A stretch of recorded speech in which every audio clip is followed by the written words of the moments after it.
Hello dear students, welcome in ASC starter. इस video में मैं आपको क्लास 8 की आंसर की बता रहा हूँ क्वेश्चन पेपर के साथ। तो आप जिन बच्चों ने पेपर दिया है वो अपने आंसर मैच कर सकते हैं।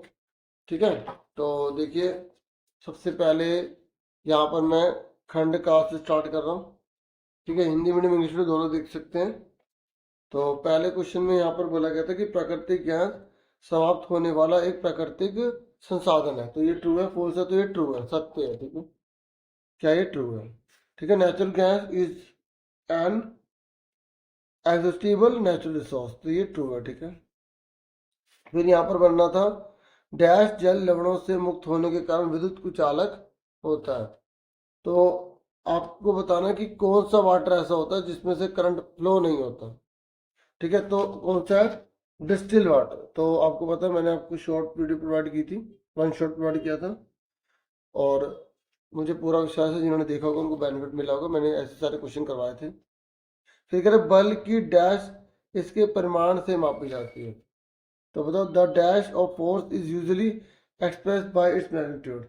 तो क्या मापते हैं फोर्स की? मैग्नीट्यूड, उसकी स्ट्रेंथ ना, कितनी ताकत है उसमें। अब किसी बच्चे ने पावर लिख दिया तो टीचर के ऊपर है कि वो उसको ठीक करेंगे या नहीं करेंगे। मतलब शक्ति की बात है। ठीक है ना, तो क्षेत्रफल थोड़ी होता है शक्ति। ठीक है,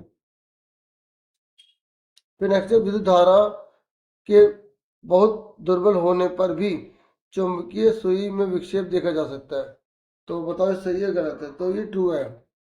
ठीक है, क्योंकि चुंबक बता सकती है आराम से, है ना। तो हमने देखा था ना, एलईडी बल्ब को भी इस्तेमाल करते हैं ताकि जब हल्का सा भी अगर करंट है तो उसके अंदर, बाकी चुंबक का तो इस्तेमाल किया ही जा सकता है। फिर अक्टूबर से मार्च तक उगाई जाने वाली किन दो फसलों के नाम बताइए। देखो इस बार इस तरीके से पूछा है यहाँ पर। ठीक है, यानी कि सर्दी की पूछ रहा है, रबी क्रॉप पूछ रहा है। तो वीट, आप ग्राम, ठीक है, पी, ये आप देख सकते हैं आंसर, है ना। ये जो आंसर डीओई की तरफ से है वो ये है कि गेहूं है, चना है, मटर है।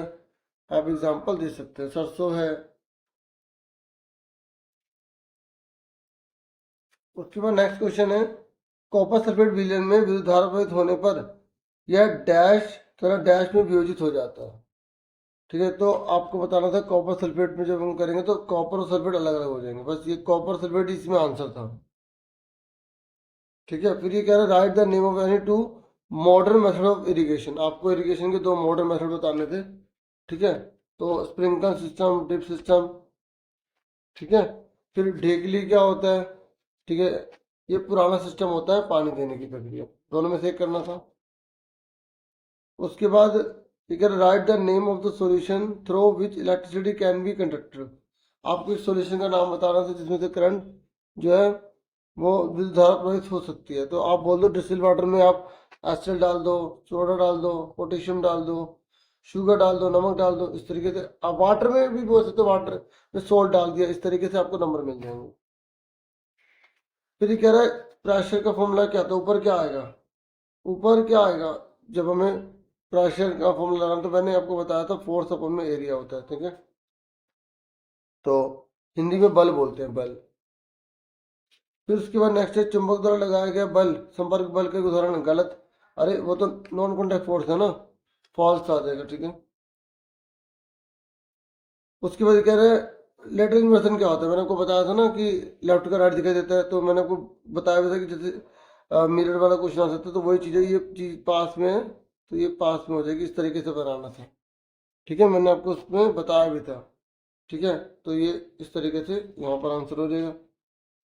फिर उसके बाद ये द्रव बर्तन की दीवारों पर दाब डालते हैं।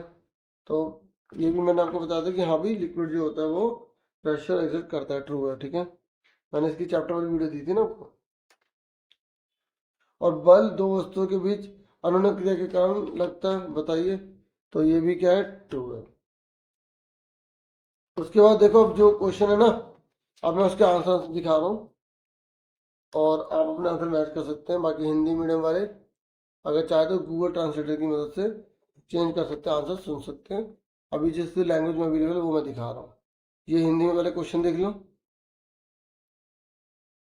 ठीक है, और फिर ये इंग्लिश में देख लो सारे क्वेश्चन।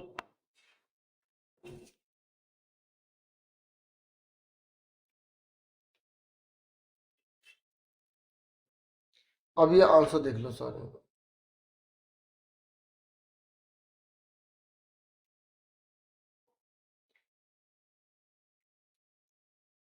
ठीक है,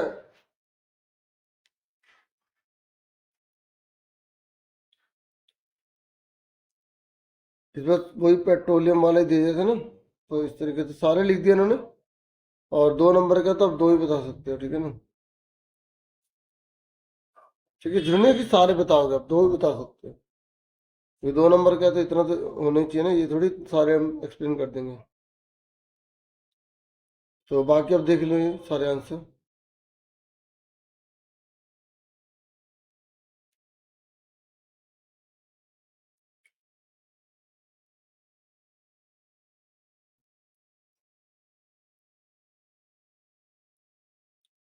तो पहले मैंने आपको 8 तक दिखा दिया ना। ठीक है, तो ये 8 तक के सारे आंसर हो जाएंगे।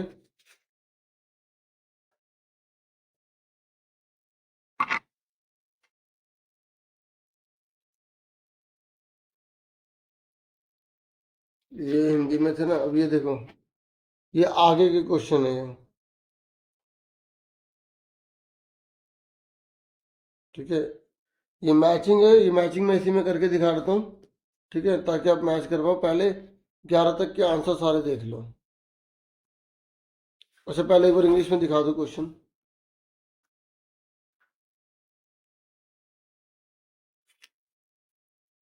ठीक है, ये हो गए।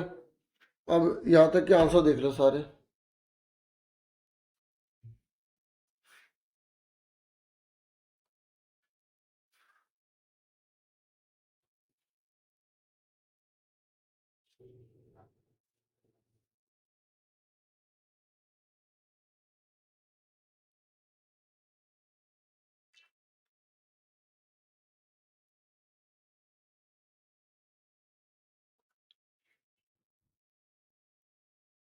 क्रोमियम के बारे में पूछ लिया यहाँ पर, है ना।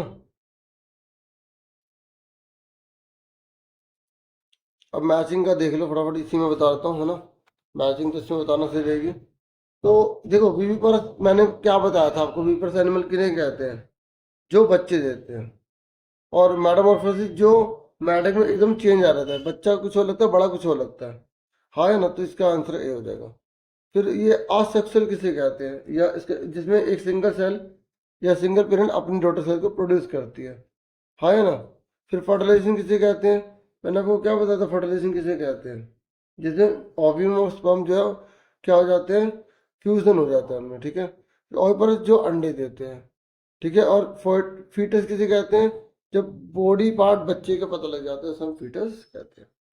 ठीक है, तो ये बेनिफिट होता है कि अगर हम ध्यान से पढ़ते हैं, ध्यान सुनते हैं, और अगर आपने वो वीडियो देखी होगी, तो मुझे पूरा विश्वास है आपको बहुत बेनिफिट मिला होगा। ठीक है, तो अब आपका जो भी एग्ज़ाम है, तो आप मुझसे जुड़े रहिए, चैनल को सब्सक्राइब कीजिए, आपको और बहुत सारी वीडियो प्रोवाइड की जाएंगी। ठीक है,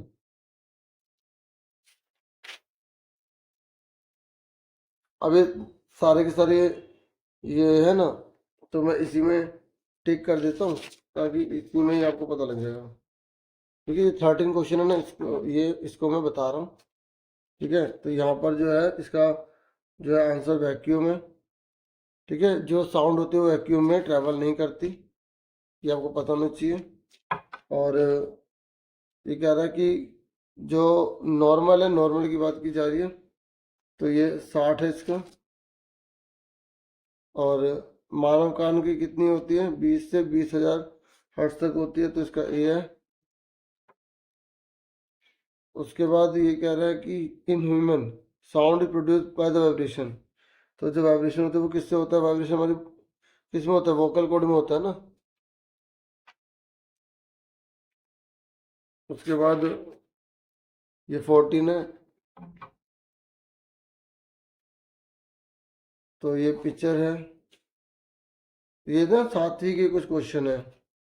ठीक है, आपने पढ़े होंगे ना, वही साथी वाले क्वेश्चन आए हैं। आपको बुक में नहीं तो कुछ साथी का भी सिलेबस आपके कोर्स में आता है। ठीक है, ये करा फिल है इसको।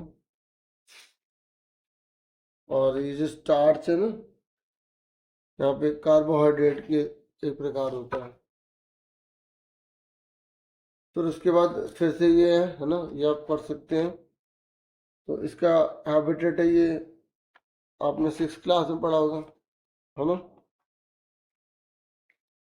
फिर ये कैमल है इसका, ठीक है, जो रेगिस्तान में रहता है, कौन है, ऊँटी तो है। तो मुझे पूरा विश्वास है सब बच्चों का ठीक होगा। उसके बाद यहाँ पर आप ये देख सकते हैं, इसमें कितना होता है, नॉर्मल से तो बहुत कम होता है ना, तो सी आंसर आ जाएगा। उसके बाद यहाँ पर लास्ट है क्वेश्चन, ये है पानी, पानी तो है ना। तो इस तरीके से ये हमारा कंप्लीट हो गया पूरा, मैंने दिखा दिया, बता भी दिया। और ये जो ऑफिशियल आंसर किया ना, इसी में आप मैच भी कर सकते हो, वही सारा बताया जो है ना। तो